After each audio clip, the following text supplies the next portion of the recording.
Bonjour à toutes, bonjour à tous. Donc voici une nouvelle vidéo sur un système d'exploitation, encore une fois Linux. Et là, on va se diriger vers un système qui s'appelle Evolve OS.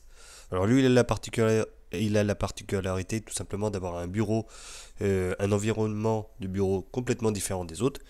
On va dire qu'il appartient seulement à ce système d'exploitation et c'est ce que nous allons voir tout de suite avec les tests et tout que l'on va faire. Voilà, voilà. On va démarrer la machine virtuelle tout simplement et voir comment ça se porte. Voilà, voilà. Alors, bon déjà il démarre assez rapidement, c'est justement pour ça que je fais la vidéo à partir du boot du système d'exploitation, c'est pour que vous voyez en fait combien de temps il va pouvoir mettre pour démarrer. Voilà.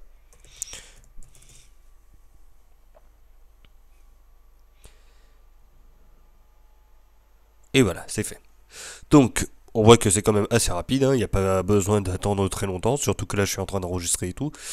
Donc là-dessus, il n'y a pas de souci. Alors la vidéo, elle sera en 4 tiers, 4 tiers HD bien évidemment, donc bon, bah voilà, je peux pas faire autrement pour le moment. Et bah on va faire avec, voilà, j'ai pas pu mettre le logiciel qui fait fonctionner correctement VirtualBox dessus, enfin la machine virtuelle, donc voilà.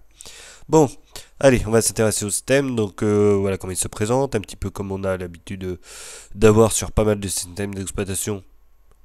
La barre ici, hop, avec le menu à gauche, l'heure, la date, extinction et tout à droite, voilà, avec le réseau et tout. Donc jusqu'à là, rien de spécial, rien de spécifique, mis à part que bon, voilà, c'est complètement transparent. Bon, on va commencer par tout simplement voir les performances à vide. Voilà, donc pour ça j'ouvre un terminal. Voilà. Donc évidemment, comme il se veut très léger, bah, c'est ce que je voulais voir déjà en premier lieu. Donc le test au niveau de la performance. Donc là on voit qu'il est en train de consommer 176 mégas de RAM. On va le mettre à 180 parce que de toute façon ça s'incrémente un petit peu. Donc à peu près 180 mégas de RAM à vide. Donc ça dépend du démarrage, ça peut varier un petit peu. Donc voilà, comptez là-dessus et puis bah, au cours de l'utilisation, on va voir si ça évolue beaucoup. Donc on va parler un petit peu du thème. Alors pour parler du thème, bah, je vais commencer par voir justement celui-ci. Alors budget c'est le nom du bureau, hein, c'est celui qui nous fait l'affichage des fenêtres et tout. Donc voilà. Alors on va commencer par le panel qui se trouve en bas. Donc lui bah, il est ici, hein. De toute façon je peux ou pas, voilà, afficher ou pas comment ça s'appelle, le shadow, donc ça s'appelle l'ombre.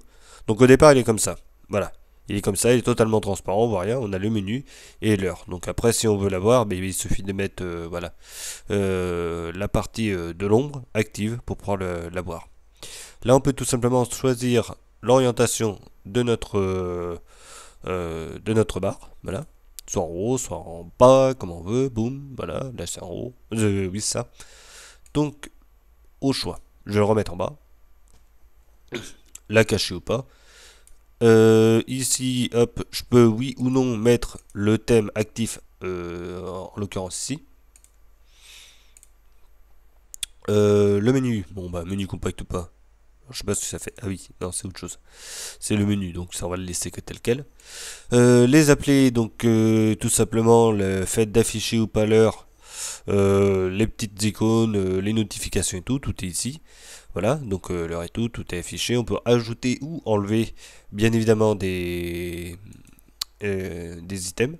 Voilà, si je me mets là, on a tout. Et enfin, pour terminer, l'apparence du système d'exploitation lui-même. Donc là, on a tout simplement un thème, c'est thème budget, et puis on n'en aura pas d'autre, hein. De toute façon, il n'y en a qu'un seul. Voilà, donc là, c'est pareil. Là, j'ai tout simplement essayé. Si je fais Evotex comme ça change absolument rien. Hop, voilà. Ah si, ça y est, ça a pris un petit peu. Hop, Evotex. Ouais, ça fait pas grand chose. Donc Evotex et Vertex, exactement le même.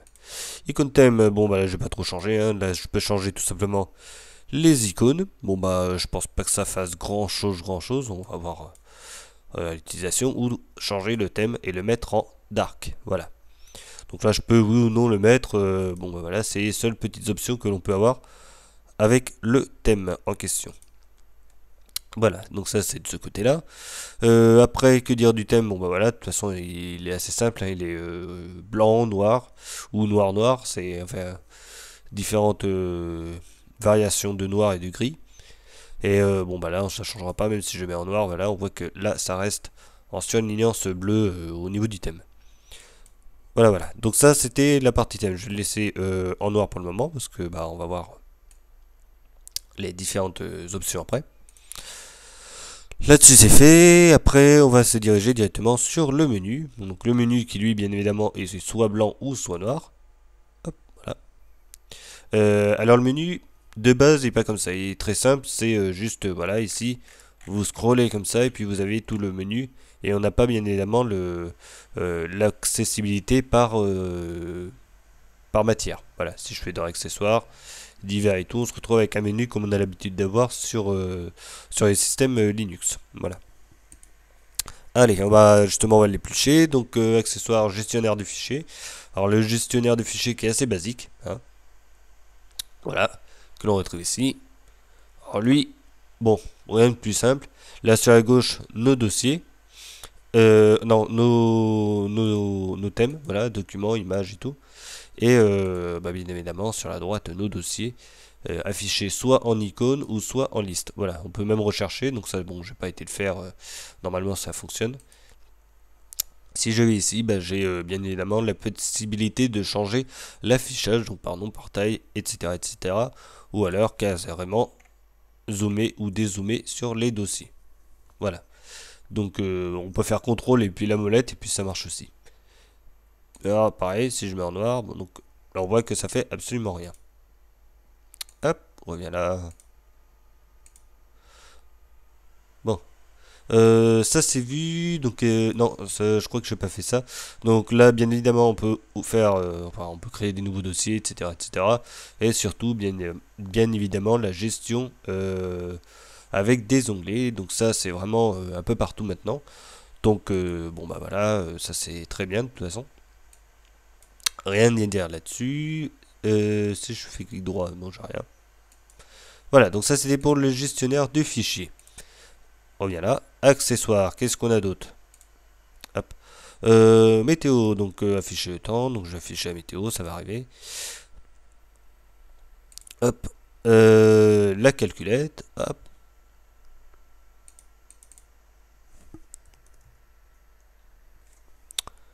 Hop, voilà.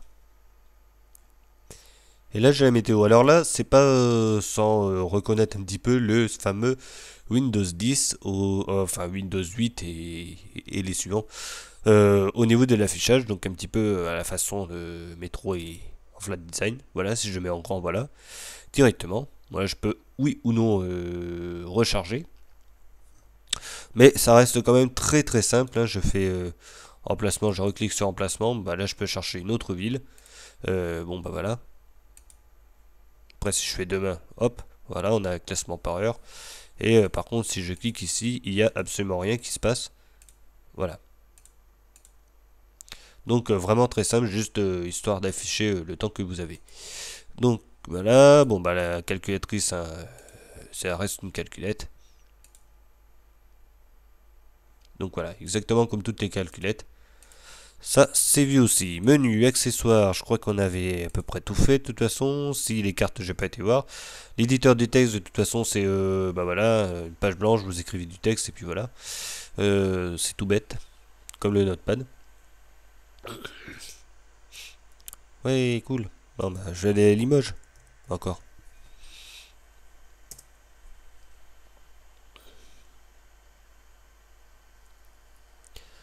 Allez, allez.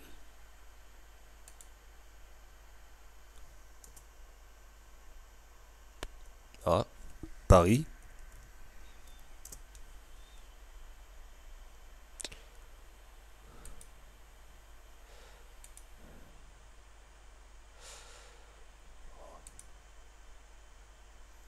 Alors là, ça prend sur quoi exactement? Bah, on sait pas d'où c'est. MapQuest. Ça se trouve, ça fonctionne même plus le site. Bon. Normalement, il y a une application map, ça devrait fonctionner, mais bon, tant pis. Voilà, ça c'est fait. Donc là, comme je disais, un éditeur de texte classique. Voilà, là, bon, bah apparemment, on a Adobe Flash Player, on va le tester après. Connexion réseau et éditeur de configuration. Bon, bah ça, on va éviter de trop y toucher parce que c'est carrément touché aux paramètres même du système d'exploitation. Graphisme, GIMP, voilà, on a celui-là. On a que ça de toute façon, et puis on a aussi une visionneuse de photos. Voilà, donc normalement ça va être de graphisme, mais bon, peu importe. Voilà, Internet, BitTorrent, on a la possibilité de l'avoir. Navigateur Firefox et QWERTY, tout simplement pour avoir la messagerie instantanée. Voilà, voilà, outil système. Software Center, je vais le lancer. Allez, bing, le temps qu'il sent ce machin. Hop. Voilà, éditeur de partition, donc ça c'est tout simplement pour partitionner le disque dur. Voilà, là les paramètres que l'on va voir après. Voilà, il s'affichait. Voilà, donc là les paramètres. Voilà, on peut changer l'arrière-plan, le compte en ligne, les paramètres de sécurité, confidentialité et tout. J'ai pas été voir, mais bon, normalement, voilà.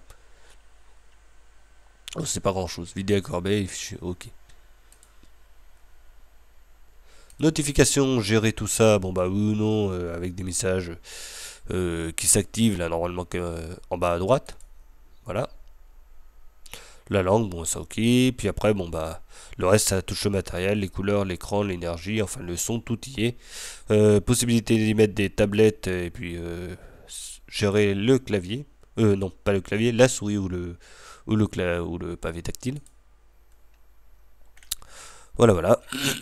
Et les détails, bon bah là ça nous donne bah, la version de notre système. Donc bah, il repose de toute façon sur le bureau GNOME, mais complètement modifié. Donc voilà, c'est pour ça qu'on a carrément autre chose et que ça s'appelle Budgie. Hop, voilà, voilà. Utilisateur et tout, bon bah on peut en ajouter ou pas. Donc ça c'est la vue des paramètres. Allez, pour installer des logiciels, donc on a ça.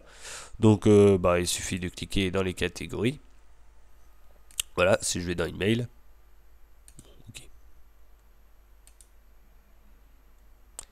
Alors, voilà.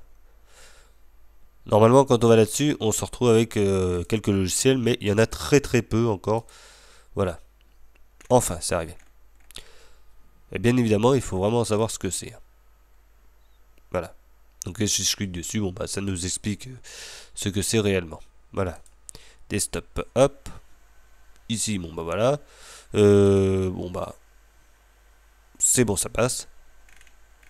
Voilà, comme on peut voir, vraiment, on peut voir toute la liste des logiciels. Bon, le problème, c'est que c'est vraiment très spécial là-dessus. Et bien évidemment, on peut pas avoir accès à tous nos logiciels. Je tape VLC, voilà, on n'a rien. Donc pour le moment, c'est vraiment le début. C'est pas du tout complet et normalement, ça devrait se compléter par la suite. Voilà. Donc il faut savoir que ce bureau-là, le bureau Budgie et le système d'exploitation sont encore en version bêta et tout. Donc bon, ça demande qu'à mûrir. Le menu, on y retourne. Graphisme, on a fait. Internet, c'est fait. Voilà, donc on était là-dessus.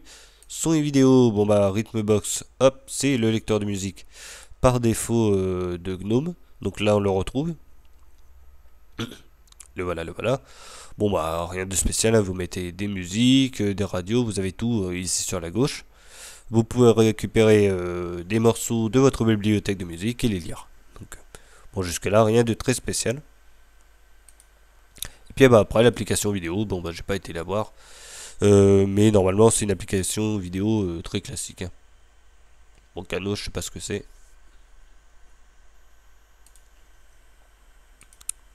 Voilà, voilà. Bon bah ça c'est les paramètres, on vient de le faire. Utilitaire, donc bon bah visionneuse d'image, bon bah voilà. Je vais aller dessus parce que de toute façon ça fait pas grand chose. Donc une fois qu'on a les images, on peut les visionner grâce à ça. Rien de très spécial. Utilitaire et autres, voilà. Bon bah un assistant, bon. Je n'ai pas été voir, mais normalement il ne devrait pas y avoir grand chose dessus. Voilà. Donc comme je vous le disais, voilà, c'est une bêta, c'est la première bêta. Voilà, c'est encore très récent. Voilà, depuis qu'on utilise le système, voilà, ça augmente un petit peu au niveau de la RAM. Hop. Et maintenant, on va juste voir Internet. Hop. Le navigateur Firefox. On va faire un petit test au niveau des performances. Donc, comme j'ai l'habitude de faire. Ouais, par défaut. Comme j'ai l'habitude de faire, avec deux croix à écrire. Ouais, c'est vrai qu'on n'a pas grand chose pour écrire en plus. Hop, alors. Off. Je vais mettre Wikipédia.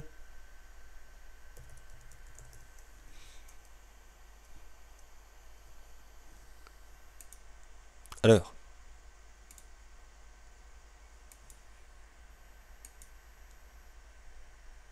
Ah, ça a planté.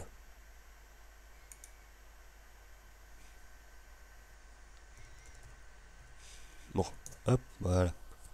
Quand ça va pas sur l'eau, ça prend sur, c'est pas grave. Hop, Wikipédia. Un autre onglet. Hop. Ouais, bah écoute, Firefox pour Android, c'est cool. Allez. Donc là, j'ai deux petits trucs ouverts. Je vais allumer de la musique. Donc là, il va être un petit peu plus long, bien évidemment, parce qu'il est en train de rechercher en même temps sur Internet.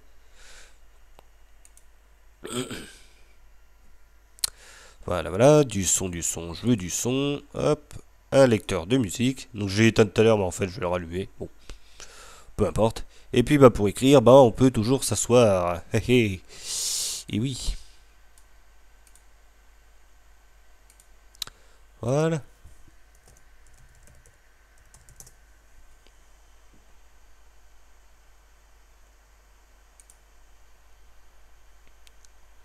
Voilà, voilà. Document, go.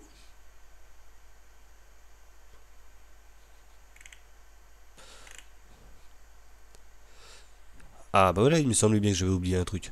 YouTube, bah tiens, je vais utiliser celui-là. Je vais voir s'il est capable de me lire une petite vidéo, là, vite fait. Parce que normalement, on a un Flash Player d'installer. Donc c'est ce que je vais voir, justement. Je vais voir si ça fonctionne et tout. Puis ça va bien le dire, hein, de toute façon. Là, en même temps qu'il fait ça, je vais revoir ça. Donc là, on commence à consommer pas mal. Hein. Malgré tout, 600 mégas, c'est pas mal. Allez, allez, charge.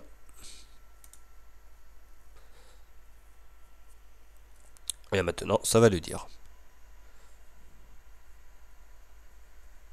C'est impeccable, ça fonctionne. Bon, bah voilà, je peux lire la vidéo. C'est impeccable. Bon. Voilà, voilà. Donc là, on vient de voir, je suis à quasiment 600 mégas de RAM d'utiliser juste pour faire un petit peu d'internet, un peu de musique et puis éventuellement, bon bah, un traitement de documents, voilà, sur Office. Bon bah, on va dire que ça consomme pas mal rien qu'avec Firefox. Hein. C'est surtout lui qui prend le plus de mémoire, enfin au niveau de la RAM. Donc c'est lui le point faible entre guillemets de tout ça. Alors, LibreOffice, je vais voir s'il y est. De toute façon, Office. Non, ils ont rien. De toute façon, on peut pas écrire, on peut rien faire encore. Voilà. Bon, bah de toute façon, il va être temps de faire les points forts et les points faibles de toute façon. Donc, on va commencer par les points forts. Nouveau design, nouvelle façon d'utiliser son ordinateur. On va dire que le thème il est pas mal non plus. Bon, bah il y en a qu'un seul, mais bon, ça va encore. Il est pas moche, il fait pas non plus énormément défauts à tout ça. Faible consommation de mémoire vive au démarrage, bien évidemment, parce que bon, une fois qu'on a Firefox, c'est mort. Donc voilà, qu'est-ce qu'il y a d'autre à dire rapide à démarrer, comme on l'a vu, le login et tout. Ça démarre, c'est instantané. Dès que la page de login est passée et que ça arrive sur votre bureau, ça s'affiche, prêt à être utilisé directement. Voilà, on va dire en 5 secondes, c'est posé, c'est fait, et puis vous avez tout de fonctionnel. Qu'est-ce qu'il y a d'autre à dire en point positif Je crois que on a fait à peu près le tour, hein, de toute façon. Utilisation un peu différente et tout, mais qui est quand même accessible pour pas mal de personnes. Voilà, et puis on va passer un peu au point faible. Bon, le premier point faible, c'est malheureusement pour eux, c'est le fait qu'ils soient encore débutants. Je parle de ça au niveau du bureau, et qu'il y ait vraiment très peu de logiciels dans les sources même du système d'exploitation. Donc pas d'Office, rien de tout ça, pas de VLC, pas de... En fait, il y a quasiment rien, sauf GIMP et puis Firefox qui sont bien évidemment les trucs les plus communs sur Linux et sur tous les systèmes d'exploitation. Donc voilà. Et Rhythmbox pour lire la musique. Bon après bon. J'ai pas mis de musique, j'ai pas pris de musique pour tester Rhythmbox, savoir s'il était capable de lire du MP3. Bon, je vais pas le faire là, mais pour les prochaines vidéos, je vais essayer justement d'améliorer le VirtualBox pour que je puisse lire tout ça. Voilà. Fallait faire ça, je branche une clé USB, j'ai une musique à moi, c'est cool, c'est sympa, et puis voilà. Que dire d'autre en point faible? Firefox lui-même qui consomme beaucoup trop, mais bon, ça c'est... Voilà. On va dire qu'on peut l'installer sur un PC qui a pas beaucoup de RAM. Bon, vu XP à 512 RAM, c'est cool. Mais voilà, on va éviter des... On peut pas aller très loin en utilisant Firefox. Voilà. Et après, je crois qu'en point faible, voilà, de toute façon, le principal point faible, c'est le fait qu'il n'y ait pas vraiment de logiciel actuel. Voilà. Donc, parce que tout le reste, bon, ça fonctionne pour le moment. Même si c'est une bêta, ça demande encore pas mal de choses. Euh, non, ça demande plutôt très peu de choses en plus actuellement. C'est vraiment complet. Et puis, pourquoi pas. Bon, ça, c'est plus anecdotique, mais le fait qu'il n'y ait pas de thème vraiment pour ce système d'exploitation, qui est la version black et light au niveau du thème. Donc là, on est en blanc et puis l'autre, c'est en noir. Donc voilà, je crois que c'est tout ce qu'on a à dire de toute façon. Ouais, je vais le fermer, cool. Hop. Et puis voilà, donc bon, là, j'avais pas dit le son, et puis voilà, les paramètres, ils sont là. Mais bon, peu importe. Voilà, je crois qu'on a fait le tour. Là, je vais l'éteindre de toute façon, maintenant c'est bon. Et puis on voit aussi que c'est extrêmement rapide à s'arrêter le système d'exploitation. Donc voilà, je crois qu'on a fait de toute façon on a fait le tour. On se retrouvera pour une prochaine vidéo dès qu'il y aura un système d'exploitation un peu plus original ou des choses comme ça qui sortiront dans le futur. Je referai une vidéo et puis voilà. Que dire d'autre? J'ai fait le petit test aussi de Windows 10, donc encore une version qui était sortie il y a quelques temps, donc c'est la dernière vidéo que j'ai faite avant celle-là, et puis bon si vous voulez la voir, il n'y a pas de souci. Voilà. Et pour terminer, sinon j'ai oublié de le dire pour ce système d'exploitation, vu qu'il manque vraiment de logiciels et tout, pour ceux qui débutent et tout, bon faites comme moi, mettez-le en machine virtuelle, testez-le et tout. Mais je pense que pour le mettre en dur sur son PC, il va falloir attendre un petit peu. Déjà que ce soit plus complet au niveau des logiciels et que ce soit plus en bêta et en version définitive, tel que l'on a sur les autres systèmes d'exploitation comme Kubuntu, Ubuntu et tout le bazar, tout ce qui s'ensuit.